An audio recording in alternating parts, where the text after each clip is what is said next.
नमस्कार दोस्तों। आज हम बात करेंगे कोलकाता के एक रहस्यमय हवेली के बारे में। यह हवेली बहुत सालों से बंद है, पर इसके अंदर कुछ डॉल्स रखी हुई हैं। कोलकाता का पुतुल बारी हवेली। यह हवेली के बारे में कहा जाता है, इस हवेली में कोई है जो आज भी घूमता रहता है, सुनता रहता है, देखता रहता है। ऐसे ही एक कहानी है जो मैं आज आप लोगों के साथ शेयर करने वाला हूँ। कोलकाता का पुतुल बारी हवेली, जहाँ पर डॉल्स रखी जाती थी, यहाँ पर एक सिक्योरिटी गार्ड काम किया करता था जिसका नाम था दिलीप। दिलीप एक सामान्य इंसान जो कि यहाँ पर गार्ड की नौकरी करता था। एक दिन वो रात को यहाँ पर अपनी ड्यूटी पूरी करने के लिए आया था। रात के 1 बज रहे थे। काम करते करते इंसान है, इंसान को हल्की सी झपकी आ जाती है, तो वो अपनी झपकी ले रहा था।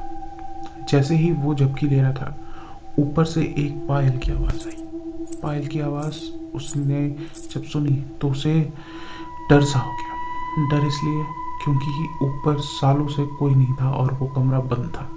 तो पायल की आवाज़ आई कैसे? तो उसने कैसे भी करके अपने दिमाग को समझाया, अपने दिल को समझाया।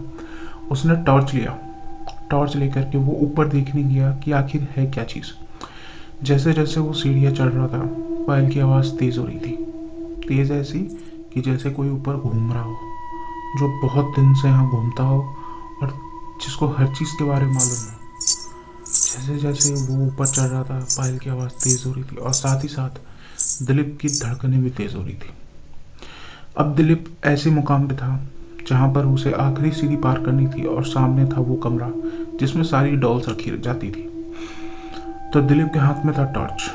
जैसे उसने लाइट, जो टॉर्च की लाइट है, वो रूम की तरफ किया, तो उस रूम पे जैसे उसने कुछ ऐसा देखा जो उसकी आत्मा उसके शरीर छोड़ करके थोड़ी देर के लिए निकल गई थी, ऐसा हो चुका था। उसने देखा एक अपनी कद से लंबी औरत जो सफ़ेद साड़ी में थी, जिसके बाल उलझे हुए जैसे थे, पर चेहरा वो देख नहीं पाया। ये देखते ही दिलीप की जो सांसें थी वो थम सी गई। आंखें बड़ी हो गई, मुंह खुला का खुला ही रह गया। दिलीप के पास जो रखी हुई सारी डॉल्स थी, अगल बगल में जितनी भी डॉल्स थी, वो अचानक से हिलने लगी।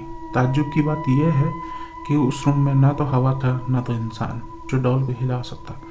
पर डॉल हिल कैसे रही थी? जैसे जैसे वो डॉल हिली, वो अचानक से डॉल खड़ी हो गई और दिलीप को घूर घूर के देखने लगी। दिलीप ने जब ये देखा तो वो सुन तो पहले ही पड़ गया था। उसके अंदर इतनी हिम्मत नहीं थी कि वो चिल्ला करके वहाँ से भाग जाए।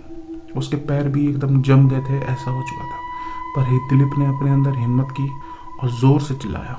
और जैसे वो भागने लगा तो सीढ़ियों पर से तो उसकी पैर जा करके किसी चीज से लगी।